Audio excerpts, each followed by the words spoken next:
Hello and welcome back to another Dare to Game video. Today we're playing Kingdom Come Deliverance 2 and I'm doing a long-awaited and much requested guide. This is going to show 3 different suits of armor. All of them are associated with Henry. So, one of them is much harder than the others because there just quite frankly aren't the correct types of items in the game to achieve the aesthetic, but we're still going to attempt it. So the first one I'm going to show you is going to be the armor that Henry is wearing during the introductory quest. So when you ride into the Trotsky region with Hans Kapan, this is the yellow brigandine armor.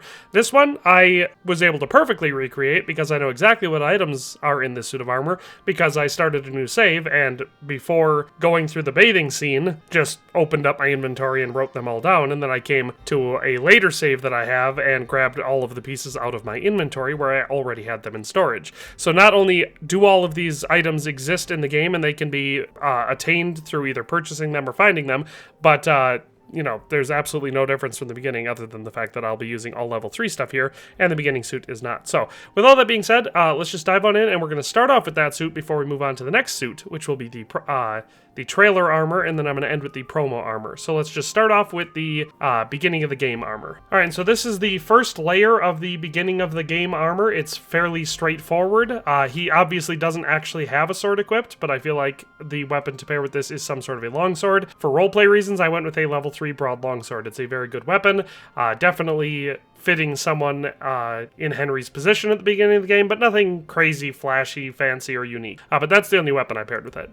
Other than that, our first layer is made up of the long gambeson, and we went with the green variant with the little light brown accents. Then we have a plain padded coif, and again, we went with the slightly off-white variant. We have the quilted hose, and we have, for the picture over here, it's kind of like a yellowish color, but on Henry, it's a brownish color. These are the ones he's wearing. And of course, we don't have any shoes on, but once we do have something on our feet, the rubble spurs will pair with this one. So that is the first layer of Henry's beginning of the game armor. The second layer, or the mail/padding layer, is the hauberk long, and it's the darker variant with the brown belt and the brass buckle. And then the mail collar, again, just the plain one here, and it's the one with the white accent. So you can see the white gambeson material underneath the mail collar.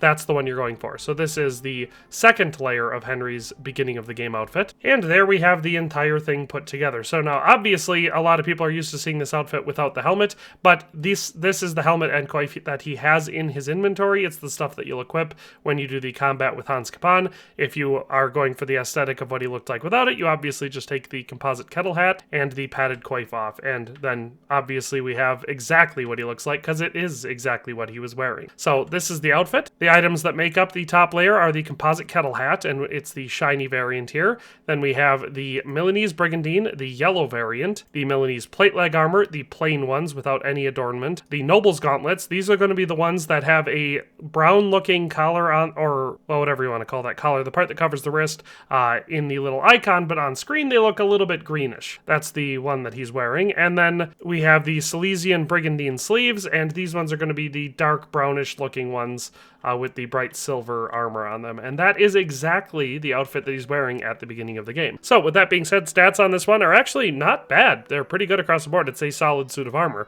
So if you're going for it for roleplay, keep in mind it also has other perks, you know, like being a good suit. So this one has a weight of 67.9 pounds, making it pretty light considering it is a full suit of heavy armor. So that's not bad at all. We have a total value of 11,593.8 groschen, so fairly cheap and definitely in line with what I would consider a man-at-arms of Henry's stature, especially at the beginning of the game, to be wearing, value-wise. And then for our armor rating, we have an average for the head of 149, the body of 173.3, the arms of 179.3, and the legs of 225.7, giving us an overall average armor rating, or AAR, of 181.8. So definitely not bad there, in line with most of the brigandine sets I've come up with. You can compare this to some of the suits that I've shown in my standardized armor guide series, and you'll find that that's not bad for a low-level knight or a decently high-ranking man at arms. And so now I'll just leave you with a couple high-definition stills of this suit before we move on to the second one.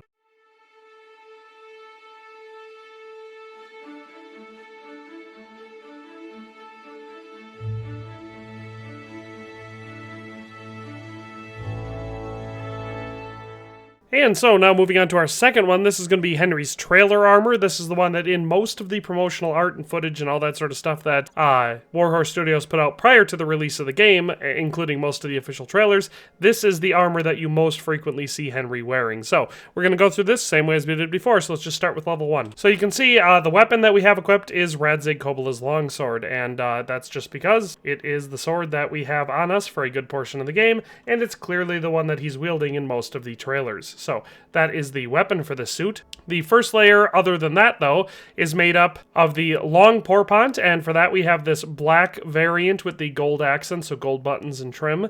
Then we have the quilted hose. These are the same ones as the last suit, so the little icon here looks kind of greenish yellow, but on screen it's brown. Then we have Godwin's ring for the same reason as the sword. It's a quest item that stays in our inventory for a good chunk of the game, and so I figured it was the one to put with this. Golden cross with the pearls, because I like it, and it has very high charisma. And then the Noble's belt and Noble's pouch, because they're the best in-class or in-slot items for this, and so we have to assume that if Henry was trying to be as effective as possible, they are what he would have equipped. So that is our first layer for this outfit. Let's add the second. So the second layer is made up of only 2 pieces. This one is the mail collar, much like the last one, but instead of having the white trim, for this one we have the blue trim, so you can see we have the blue gambeson underneath, because I'm pretty sure that's the color that is visible in the promotional art. And then we have the Saxon hauberk, and this is important, and you'll see why later. It has to be the Saxon hauberk. It's very important for the suit of armor, and this one I went with was the darker variant with the brown belt and the dull buckle. So you can see it's got this light brown belt on it, and the mail itself is dark, considerably darker than the mail collar. So that is our second layer. Let's add on the top layer and take a look at it. All right, and so our top layer is made up of the Noble's plate legs, the Nuremberg gauntlets, the Noble cuirass, the Silesian brigandine sleeves, the embroidered hood, and it's the black and gold variant, and the Knight's spurs. So that is the suit in its entirety. It's sort of it's almost a suit of noble plate armor, but it's got enough variation that makes it look super duper unique. So, like I said, there's a couple things to keep in mind here. For the Noble's plate legs, Nuremberg gauntlets, and Noble cuirass, there's a bunch of different variations of these. These 3, however, the ones I've got on here, all have roughly the same color, the same amount of sheen, and the same brightness for their gold accents. So they match very, very well, and that also goes with the gold accents that we have for the rest of the suit, making this a very good-looking suit of armor. The Silesian brigandine sleeves, there's a bunch of different variants, but this one is the only one that has the metal on it, looking darker, well, except for there's a white variant, but that's clearly not the one he's wearing in the art, or in the trailers, I should say. It appears to be quite dark, so I believe this is the correct set of sleeves. It's possible you're supposed to use just the regular black ones with the slightly brighter metal accents for the couters, or couters, I believe it's pronounced. Couters is funny. Anyway, but I believe those are the correct sleeves. And then, like I said, the Saxon hauberk is what's very important for this, because most of the hauberks in this game do not go over your sleeves. The Saxon hauberk does. So if you equip this, you can see instead of us having our shoulder armor visible, we have this chainmail sleeve coming all the way down to the elbow. That's important because A, that's what the suit looks like in the trailers, and B, it allows us to wear the hood without making the suit of armor look really weird. Because typically when you wear cloth hoods over a suit of armor, it removes the upper pauldrons for your sleeves, and that kind of just throws off the whole look of the suit. I could show you what that looks like. So you can see if we take that hauberk off, we still have our brigandine sleeves on and our hood on, and it makes us lose our upper pauldron. So if we take the hood off, you can see we gain those, and then our mail collar becomes visible. But if we put it back on, we lose those. So that's why, like I said, it's of the utmost importance that you have the Saxon hauberk. It ties the entire suit together. So that's what it looks like. I actually really, really like this one. Just aesthetically, it looks really good. As far as stats for this one, we have a total weight of 57.5 pounds. So not ridiculously heavy, but, you know, it is missing a couple pieces. For value, we have 18,431.9 groschen, so definitely more expensive than the last one.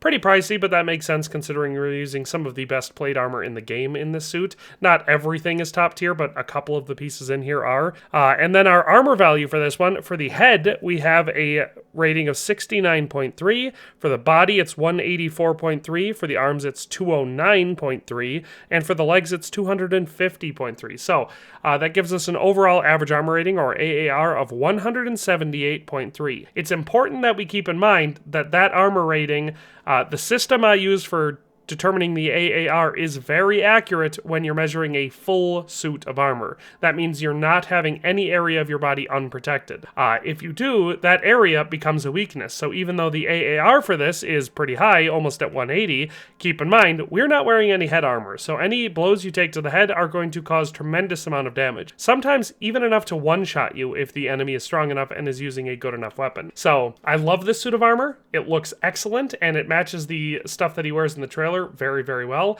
but obviously not wearing a helmet is a huge weakness. So, do with that what you will. If you like it for roleplay reasons, or you like the extra challenge that comes with the fact that your head is a potential one-shot killing you weakness, go for it. But yeah, that is this suit. So I'll show you a couple high-definition stills of this one, and then we'll move on to the next one.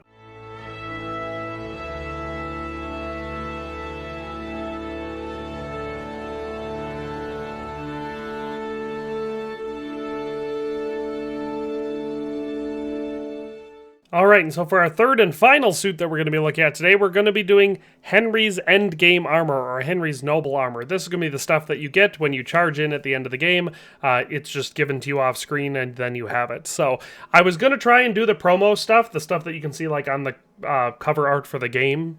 But I can't. I have not found the pieces that make it look anything like that. The closest I could come was nothing like it. It didn't look like it because the unique item that makes that suit look like it does is that red undershirt thing. It's like it looks like a noble's coat or something like that, or a variety of a type of clothing like that you would wear over your mail, but it sits underneath the cuirass in that suit of armor, and I couldn't find anything that sits over top of the mail but under the cuirass that would look anything like that. So I'm assuming we're going to need mods or a unique piece of armor added to the game to get access to that. So if you're waiting for me to do the promo art stuff, I have not found a good way to do it yet. So I guess you're either waiting for a mod or for Warhorse to add that type of clothing or that option for clothing into the game. So we're just going to jump right into Henry's Endgame armor, or Henry's noble armor. And this is the first layer. So for weapons, which is where we'll start, we of course have Radzig Kobyla's longsword. Makes sense that that's still the weapon that we're using here. It's Henry's iconic weapon, and it's the one that we have with us pretty much most of the questline for the game.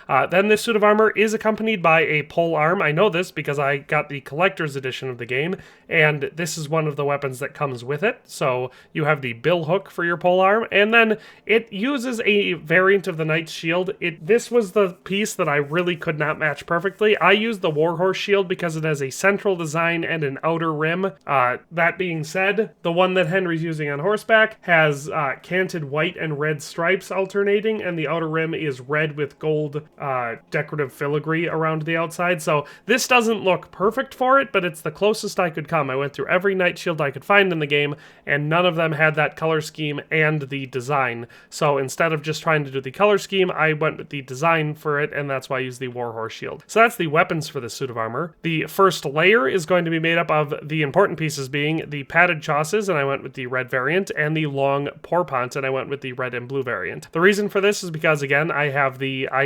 figurine from the collector's edition, and on it you can clearly see the red gambeson or pourpont up top. His looks puffier and shinier, but this is the only item in the game that matches this. And you can also see the blue sticking out of the bottom. So this is realistically, I believe, the only pourpont that matches that exact style. So that is our important pieces for the base layer. Outside of that, I kept Godwin's ring because, again, it's a quest item and you have it in your inventory for a long time. So I'm just used to always having it.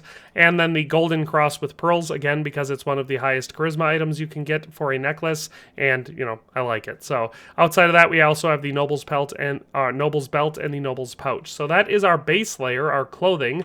Let's add the mail and padding for our second layer. And so for our second layer, we just have two pieces, a collar and a hood or coif, because this suit of armor does not appear to wear a hauberk of any sort of mail. So with that being said, I went with the mail collar with badge and mail hood with a coat of arms. And I just chose red accents for those because, that is one of the two colors that is prevalent in the suit, and it doesn't really matter because they're going to be covered up by the helmet anyway. So that is our second layer for this suit of armor. And so you can see the full suit before you here, and it should look a lot like the collector's edition figurine and or the, stuff from the final cutscene in the game, because as best best as I can tell, I've matched it perfectly. So this is made up of the Noble's Bassinet, and we went with the variant that has the blue and red accented aventail under the helmet.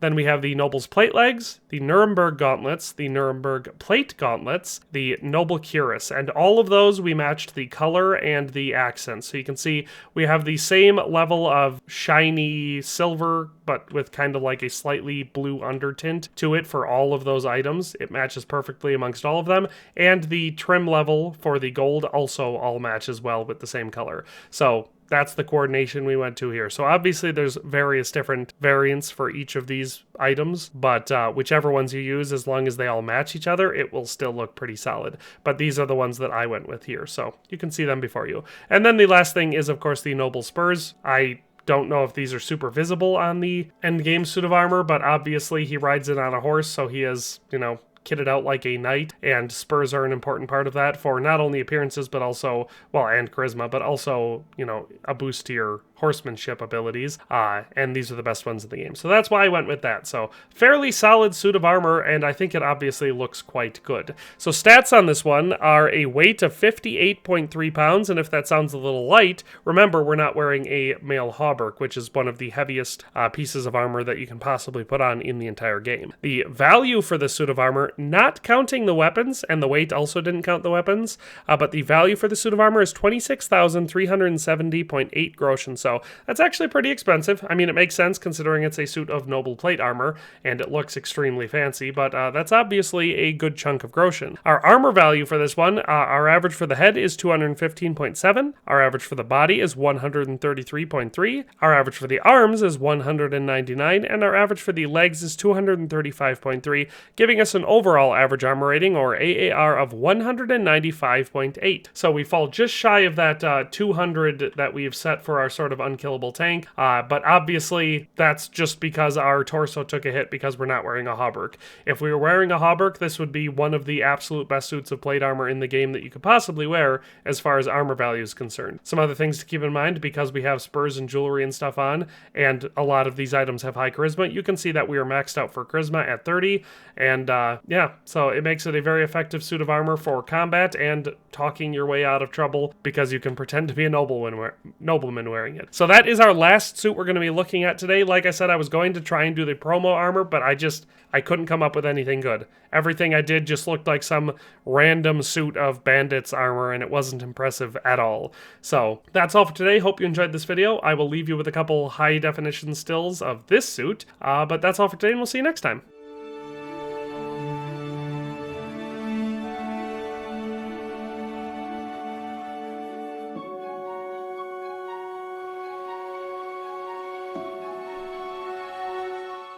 Thanks for watching another Dare to Game video. If you liked this video, please leave a like and a comment. If you haven't already, be sure to subscribe to the channel. If you like my content and would like to support this channel, consider becoming a member today for as little as $1.99 a month. It makes a huge difference. But in any case, thanks for watching and have a nice day. I'll see you next time.